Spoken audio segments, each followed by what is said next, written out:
Velkommen tilbage.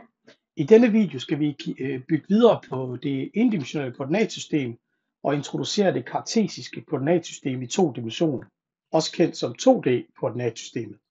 Og det er altså måske mere endda fundamentalt for alt fra geometri til spiludvikling. Vi vil fokusere på, hvordan vi beskriver punkter i 2D og organiserer dem langs to akser. Det kartesiske koordinatsystem det blev opfundet af René Descartes, og det er derfor, det hedder det kartesiske. Det kommer fra hans efternavn.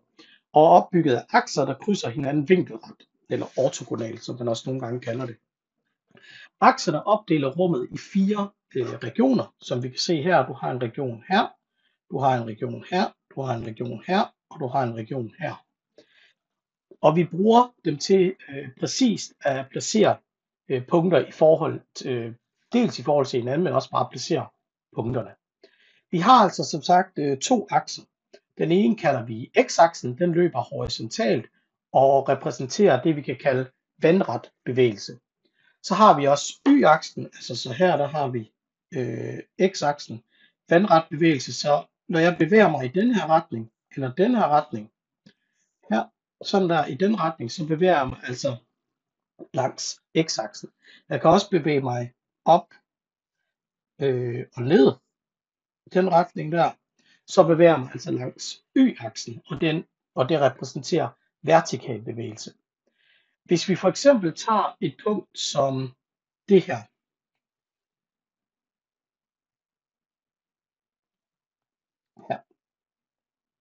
og vi tager et punkt som det her, så de her to punkter. Når vi bevæger os langs x-aksen, så er det kun x-koordinaten, der ændrer sig. Og når vi bevæger os langs y-aksen, så er det kun y-koordinaten, der bevæger sig. Oprindelsen i koordinatsystemet, det er det punkt, hvor de to akser skærer hinanden der. Det kalder vi altså oprindelse. Og i en eller anden forstand, når vi kommer til,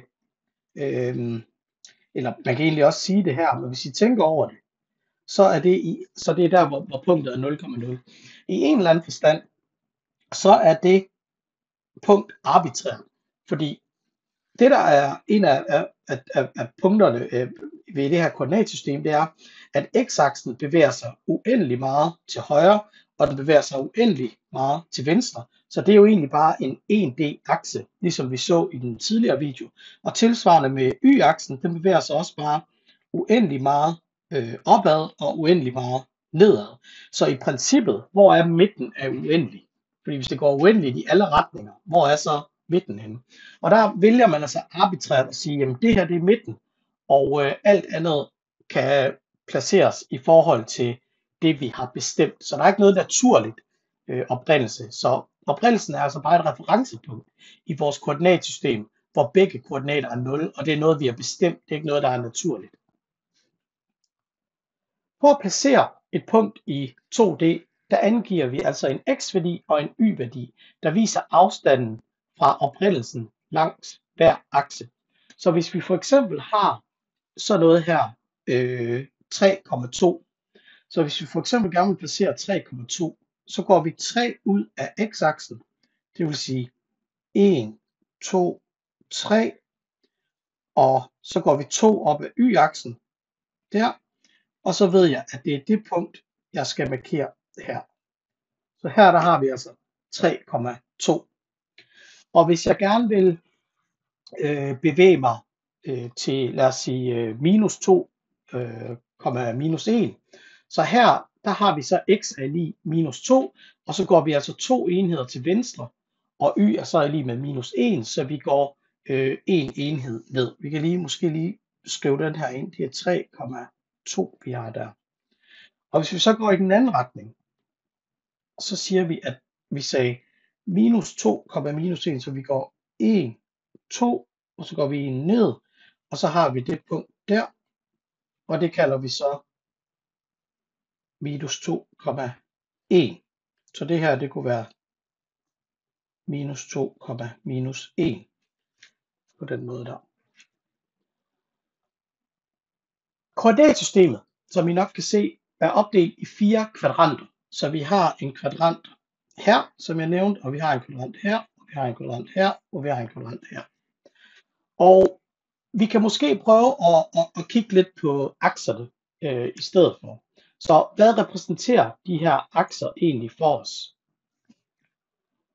Hvis vi kigger på den første heroppe, eller den her,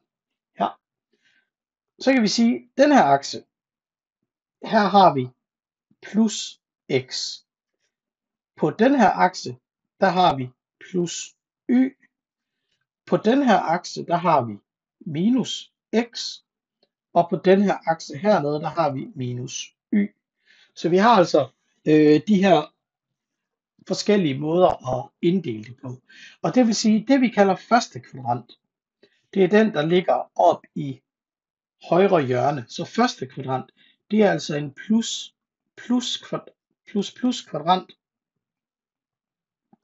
Og den anden kvadrant, så vi kan kalde den her for første kvadrant,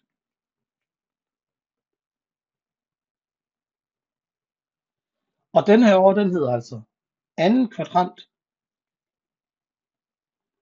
Og den kan vi også kalde minus plus kvadranten. Og så vi bevæger os egentlig mod uret. Så hvis vi går herned, så har vi tredje kvadrant. Den kan vi så kalde minus minus kvadranten. Og slutligt så har vi fjerde kvadrant, som er her. Og den kan vi så kalde plus minus kvadranten i stedet for. Noget af den stil der. Yes. Men som jeg nævnte, så er det ret arbitrært, hvor vi har placeret oprindelsen henne. Hvis vi for eksempel kigger her til højre over ved hvor jeg har prøvet at illustrere en computerskærm, der er det typisk struktureret på den måde, at man starter oprindelsen oppe i venstre hjørne, så det her i stedet lige pludselig bliver oprindelse. Altså at det her, det er 0,0. De er, der rent faktisk har arbejdet med bevægelse på en skærm, vil vide, at det er typisk den måde, man arbejder på. Så det vil sige, at midten er ikke et eller andet sted her, et eller andet sted midt på skærmen. Nej, midten. Oprindelsen er som regel op i venstre hjørne. Det kan man så også definere. Det kommer an på, hvilket program man arbejder i, hvilket spil man er ved at udvikle osv. Og hvordan man selv har defineret skærmen. Men som udgangspunkt, så er skærme opdelt således, at øverste venstre hjørne er 0,0. Så det er jo egentlig lidt anderledes. Det vil jo egentlig svare til, hvis vi plottede ind på et koordinatsystem, til fjerde kvadrant heroppe, hvor det så er, hvor der så ikke er en negativ y-akse, så der er kun to positive. Det vi ofte bruger det til, hvis I kigger herover til venstre, til højre, det er i et eller andet spil, der bruger man, eller generelt i spil, der bruger man det kartesiske system til at beskrive, hvor objekter befinder sig, og hvordan de bevæger sig. Så det her, det I skal forestille jer, at det jeg har herovre, hvor der står bevægelse, den her over, det her, der skal I forestille jer, at vi har et spilkort, og den her spiller, som vi lige nu placerer sig i 4,2, gerne vil bevæge sig helt herned. Så spilleren vil gerne bevæge sig ned til det her punkt, som ligger her. Så spilleren vil gerne bevæge sig fra 4,2 ned til, det bliver så minus 4, minus 3. Så teknisk set, lad os nu antage, blot for en stund, at spilleren kun kunne bevæge sig langs akserne. Det er der faktisk nogle måder, eller nogle afstandsmål, hvor man siger, at man faktisk kun kan bevæge sig parallelt med akserne. Så det vil sige, lad os nu antage, at vi havde et spil, hvor man kun kunne bevæge sig langs akserne. Det vil sige, at spilleren skulle bevæge sig 8 enheder i den her retning, og så 5 enheder i den her retning. Det kalder man også Manhattan-afstand.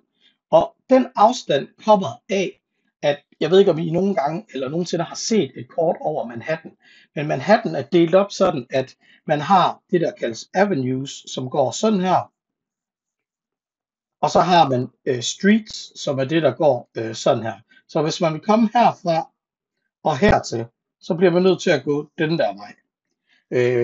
Medmindre man selvfølgelig er Donald Trump og har en helikopter. Men lad os nu antage, at man ikke har det. Så bliver man altså nødt til at gå parallelt med en af akserne. Men heldigvis så kan vi bevæge os i den her afstand i stedet for. Så vi er i stand til at gå derfra og så herned. Og I kan godt se, at det her det danner jo faktisk, uden at skulle afsløre for meget, hvad vi kommer frem til senere. Hvis I vender det her om, så kan I se, at det faktisk er en trekant, hvor den bevægelse, vi gerne vil tage, det er hypotenusen i en retvinklet trekant. Og det kommer til at have en betydning senere. Så spilleren vil gerne bevæge sig, så det vil sige, at vi kan tage vores spiller her, og så bevæge ham den her vej, og så kommer han herned i stedet for. Og hvis spilleren flytter sig, så ændrer vi altså koordinaterne, og vi kan nemt følge deres nye positioner. Til sidst vil jeg lige kort opsummere, jamen det her med koordinatsystemet, når man laver det her med kort, så er der forskellige muligheder, hvor den vi kender er nok den her nordøst ting her. Altså at nord det er den vej, og øst det er den vej.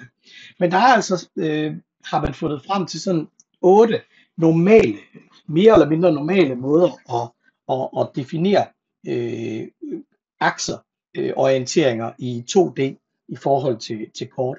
Og I ser dem altså her, de er også beskrevet i kursusbogen, hvis I vil kigge nærmere på det. Men den mest gængse er altså den her, hvor vi har nordøst i den retning der.